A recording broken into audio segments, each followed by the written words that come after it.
ஃப்ரெண்ட்வுட்ஸ் நேயர்களுக்கு வணக்கம். இணைந்து வழங்குவோர் நான் உங்கள் ஹேமா. நான் உங்கள் கௌசல்யா. என்ன ஹேமா, இன்னைக்கு நம்ம என்ன டாபிக் பார்க்க போறோம்னு தெரியுமா? என்ன பார்க்க போறோம்? இன்னும் ட்ரெண்டிங்கா ஒரு விஷயம் போயிட்டு இருக்கு, தெரியல அப்படின்ற மாதிரி சொல்லிட்டு இருக்க. அப்படி என்ன ட்ரெண்டிங்கான விஷயம்? ஐயோ, உனக்கு விஷயமே தெரியாதா? தெரியாதே. சரி, உனக்கு கோலம் போட தெரியுமா? நான் சூப்பரா போடுவேனே. சூப்பரா கோலம் போடுவியா? சரி, நீ எதெல்லாம் வச்சு கோலம் போடுவ?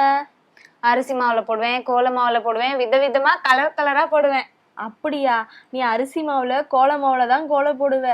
ஆனா இளைய தளபதியோட ரசிகை ஒருத்தர் மசாலா பொடிய வச்சு கோலம் போட்டிருக்காங்க. இது என்ன புது கதையா இருக்கு?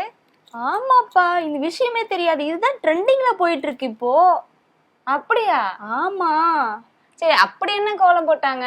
அதுவா, நம்ம தமிழக வெற்றி கழகத்தோட கொடியை தாங்க அவ்வளோ அழகா வரைஞ்சிருக்காங்க. அப்படியா?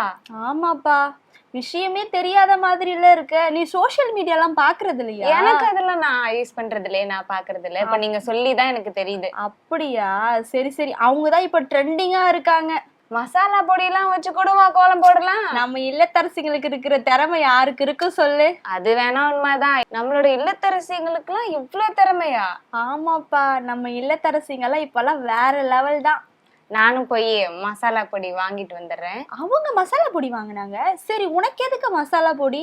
அவங்க கொடியை மட்டும் வரைஞ்சாங்க, நான் தலைவரோட புகைப்படத்தையே வரைய போறேன். நெக்ஸ்ட் ட்ரெண்டிங் நீதான் அப்போ. இப்ப நானும் ட்ரெண்டிங் ஆகணும்ல.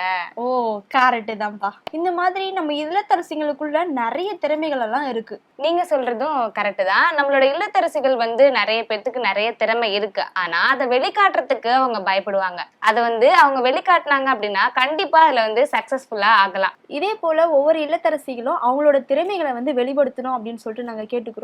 இதே போல வேறொரு நிகழ்ச்சியில் சந்திக்கும் வரை உங்களிடம் விடைபெறுவது நான் உங்கள் கௌசல்யா. நான் உங்கள் ஹேமா.